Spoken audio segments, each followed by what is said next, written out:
د جشن آزادۍ په موقع اکادمي ادبیات پاکستان اسلام آباد کې د نسل نو په نوم د 3 ورځو ادبي میلې پرانسته شوې.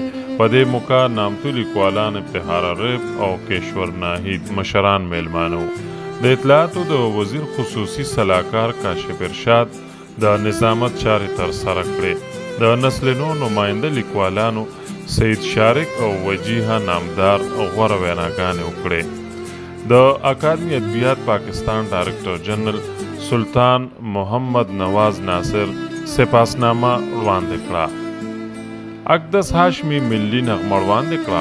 خانزاده اسفندیار خټک کتک ډانس وکړ او نامتو لیکوال خورشید ابن لبید وطن سره د مینې نظم وړاندې کړ.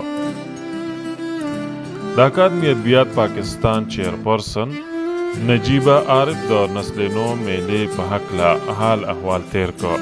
له دې نه وړاندې کامي جنډوخې جوړه شوه او د جشن آزادۍ کیک هم د مشرانو میلمنو په لاس وکټ کړی شو.